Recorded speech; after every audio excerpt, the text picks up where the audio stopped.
नमस्कार जी, मैं मूल शंकर आपका अपना। देख रहे हैं ये पगडंडी, मेरे पीछे जो पगडंडी है ये भाग्य की रेखा की तरीके से है।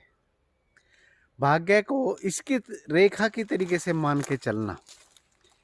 जो हम चल रहे हैं ना, जो आगे आ रही है, ये हम कर्म कर रहे हैं। आगे जो आ रही है दिखा रहा हूँ, ये हमारे कर्म हैं जिनके ऊपर हम पद चिन्ह रख रहे हैं, अर्थात हम जो कार्य कर रहे हैं वो हमारे कर्म हैं।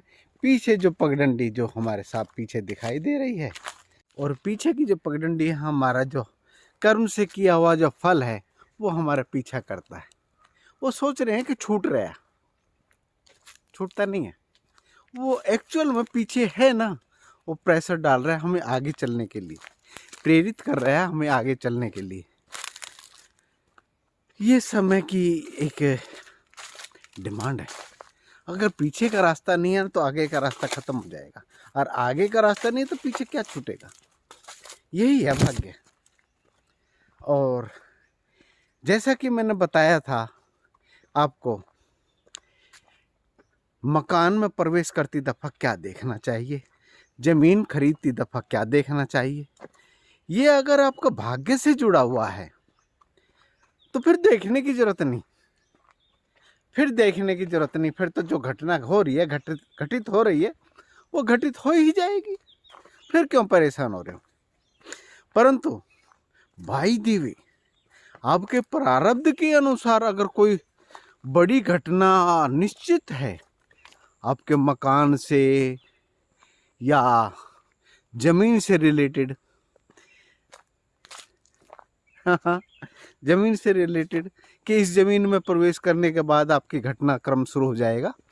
तो जैसे अब मैं जंगलों में आया, अगर मैं अपनी लीक से भटक गया, ये जो प्रारब्ध की जो लीक है इससे भटक गया, तो दो काम होंगे। एक तो बहुत अच्छी लीक मिल जाएगी मुझे, या तो बहुत अच्छी लीक मिल जाएगी, रास्ता मिल जाएगा, या फिर मैं भटक जाऊंगा। और भटक जाऊंगा तो कुछ ना कुछ अच्छा भी मिलेगा, और हो सकता कोई घटना भी मिले। तो ये प्रारब्ध की लीक पे अगर चलना है तो फिर आपको कुछ मत देखो, जो भी जमीन लेनी है, मकान लेनी है, फिर ले ही लो, जो होगा देखी जाएगी। परंतु अगर घटनाक्रम से ही आपको दूर हटना है तो बेहतर यही होगा कि आप उस पर विशेष ध्यान दें। जो भी ज़मीन परचेज कर रहे हैं, जो भी मकान परचेज कर रहे हैं, उस पर विशेष आपको ध्यान देना चाहिए। जब भी हम ज़मीन लेते हैं तो वहाँ पे दो घटना घटती हैं। एक तो प्रारब्ध से जुड़ी हुई, और एक प्रारब्ध से अलग लीक। अगर अलग लीक पे आप जाना चाहते हैं तो उसको आप समझ लें किस तरीके से उसको देखा जा सकता है, किस तरीके से पहचाना जा सकता है। और देखो, सिद्ध महात्माओं की बात मैं नहीं कह रहा। सिद्ध महात्मा तो 100 साल आगे की, 10 साल आगे की बता देते हैं। अब मैं अपने को सिद्ध भी नहीं कह रहा, परंतु कुल मिला के जैसे गुरु महाराज ने मुझे स्वर ज्ञान दिया है, उसके अनुसार बहुत कुछ आगे का पता चल जाता है। और मेरे परिवार वाले भी कहने लग जाते थे कई दफ़ा। तो एक बार कुछ ऐसी कुछ घटनाएं थी, तो परिवार वाले भी कुछ ऐसे कहा कि आप क्या त्रिकालदर्शी हैं, आपको ज्ञात हो जाता है क्या, ये घटना आपकी तो रची हुई नहीं है। तो फिर हम लोगों को समाज में रहते हुए फिर ये घटनाओं को डिक्लेयर नहीं करना, चुप, साइलेंट, चुप, सिर्फ घटनाओं को देखना है। या इसको बोलते हैं दृष्टा। क्या ये दृष्टा बनकर ही ठीक रहेगा? नहीं यार।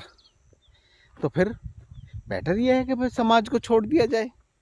समाज छोड़ने में तो बहुत टाइम लग जाएगा।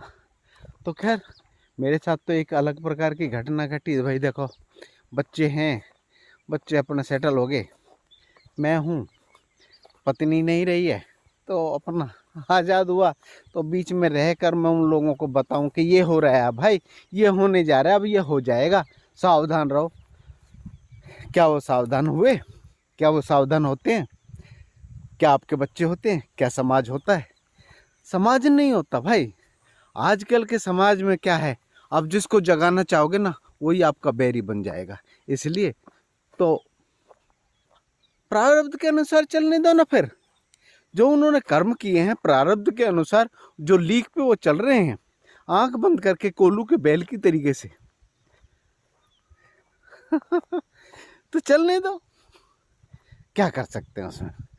पर मेरा ये मानना है जो हटना चाहता है उसके लिए क्या रास्ते हैं, उसके लिए भी रास्ते हैं, उसके लिए रास्ते हैं। हमारे पास बहुत अच्छे रास्ते हैं, उनको अपनाया जा सकता है। ज़मीन को, मकान को खरीदती दफ़ा आप ध्यान दें, मकान और ज़मीन की बात चल रही थी, और बहुत सी बातें हैं, सामाजिक बहुत ज़्यादा विस्तार है, कहाँ कहाँ किस कुछ को देखेंगे। पर जो बात चल रही है ज़मीन की और मकान की चल रही है, तो मकान की, ज़मीन की, फ्लैट की, जो भी आप लेना चाहते हैं तो उसमें आप किस तरीके से पहचान कर सकते हैं उसकी पहचान कैसे की जा सकती है वह मैं आज बता देता हूँ। हमारे शरीर में से 3 स्वर बहते हैं, इंगला, पिंगला, सुषुम्ना, यानी कि दोनों। तो सुषुम्ना नाड़ी को जो बोलते हैं ना, वो बोलते हैं उसको शिव स्वर। शिव स्वर जो आता है ना, वो एक्चुअल में आपके साथ वो घटित होता है अगर आपका गृह प्रवेश में शिव स्वर है, यानी कि दोनों स्वर चल रहे हैं बरोबर, तो आपके लिए वो ज़मीन या मकान या फ्लैट सही नहीं है, क्योंकि वो हो ही नहीं सकता। इसलिए नहीं हो सकता, वो आपके साथ वो घटनाक्रम शुरू कर देगा कि खैर, मतलब आपके लिए सही नहीं होगा। वो घटनाक्रम देखो मेरे सामने हुई हैं, और मैंने भी बहुत नज़दीक से देखा है उन घटनाक्रम को।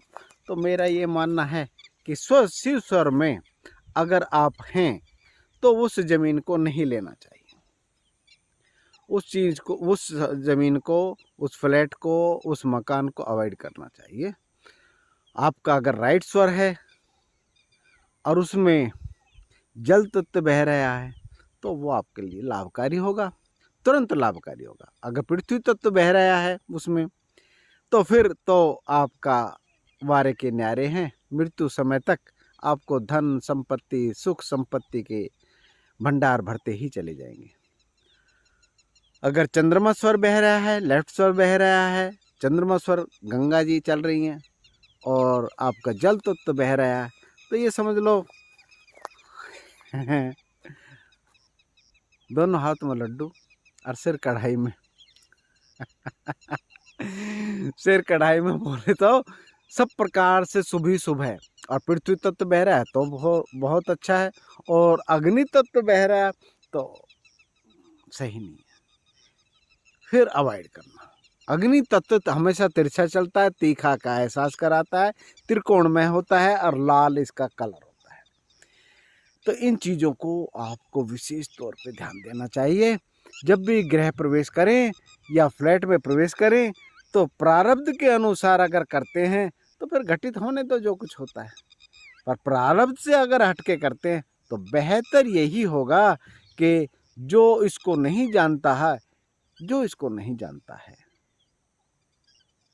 अगर स्वर ज्ञान भी नहीं जानता है, चलो मैं मानता हूँ स्वर ज्ञान भी नहीं जानता, बाई दी वे फ्लैट ले लिया जाता है, स्वर ज्ञान भी नहीं जानता है, तो वहाँ पर आप एक पानी का घड़ा, आपने फ्लैट ले लिया, पानी का घड़ा भर के रख दे और 7 दिन, कम से कम 5 दिन उसकी रेगुलर पूजा करें, और उस पानी को चिड़ियों के लिए, पशुओं के लिए कहीं ना कहीं ऐसे स्रोत में डालें जो किसी जानवर के उपयोग में आ जाए, और कुछ ना मिले तो पेड़ पौधों को डाल दें। दूसरा उपाय ये है, जब आप गृह प्रवेश करें तो अग्नि का प्रवेश कराएं। वहाँ पे हवन जरूर कराएं। अगर आप मोमडम्स भी हैं, मुसलमान भी हैं, उसमें धर्म का मत ध्यान देना कि मैं मुसलमान हूँ, मैं तो जोत नहीं जलाता। भाई मसाल तो जलाते, मसाल जला ले, गूगल की धुनी लगा ले। तो इस तरीके से उनका समाधान कर लेना चाहिए और गृह प्रवेश करना चाहिए। और गृह प्रवेश करती दफ़ा इन चीज़ों का अगर आप ध्यान करेंगे तो आपको कभी भी कष्ट तो नहीं होंगे। और फिर भी कष्ट होते हैं तो भाई किसी स्वर्गज्ञानी से दिखा लें। आजकल के तो पंडित वगैरह हैं, मैं तो भाई इन पर विश्वास करता नहीं, और विश्वास ना करने का बहुत से कारण हैं।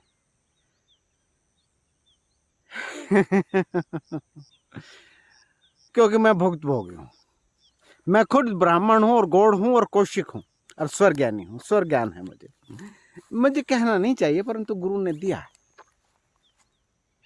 उसके बावजूद भी प्रारब्ध के अनुसार मुझे भी भोगना पड़ता है। पर वो जो ब्राह्मणवाद है ना, वो बहुत खतरनाक होता है। वो आपको, आपकी आस्था को, आपके प्रेम को, आपकी श्रद्धा को नेस्त नाबूद कर देगा। जो आपके वेदों के प्रति श्रद्धा है, शास्त्रों के प्रति श्रद्धा है, भगवान के प्रति आस्था है, उसको नेस्त नाबूद कर देगा। और वो श्रद्धा ही, मैं तो फिर भी आप यही कहूँगा, वो श्रद्धा भी श्रद्धा नहीं, वो विश्वास भी विश्वास नहीं जो एक ऐसे प्राणी की वजह से नेस्त नाबूद हो जाए। क्योंकि मैंने देखा है मेरा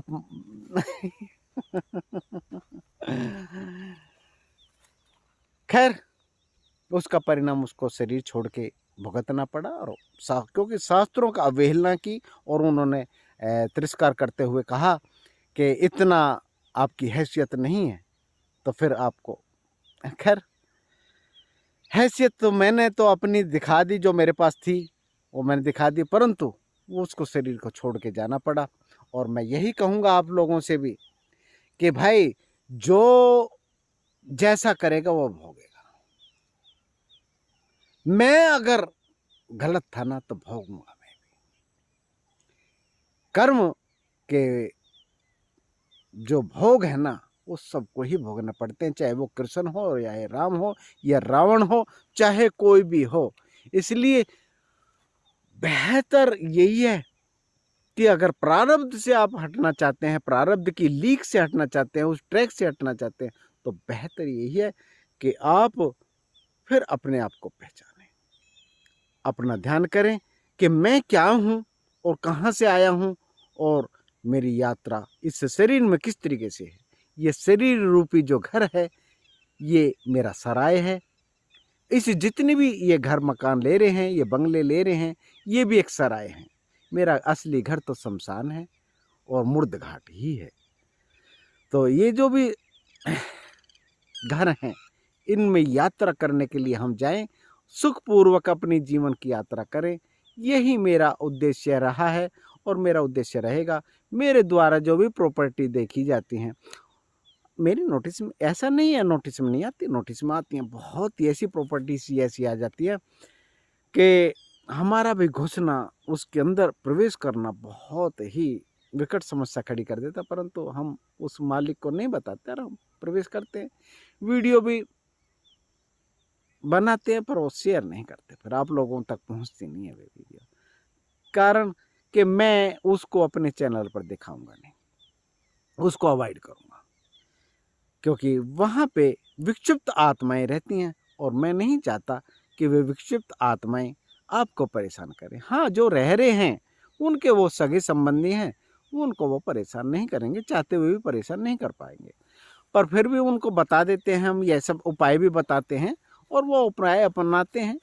ऐसा नहीं है उनको उपाय नहीं बताते, उनको स्पष्ट रूप से बता देते हैं कि यहाँ पे ये घटना हुई है और इस घटना से आप सावधान रहिए। वो स्वीकार करते हैं कि हाँ ये घटना थी, यहाँ पे बहन ने सुसाइड की थी, ये किया था, जो भी कई घटनाएं हुई हैं। खैर आज के लिए इतना ही भैया। शेयर कर लिया करो, अच्छा लगे तो कमेंट्स भी कर लिया करो, अच्छा लगे तो। मैं आपका मूल शंकर अपना इस चैनल से जो भी इनकम होगी वो धर्म अर्थात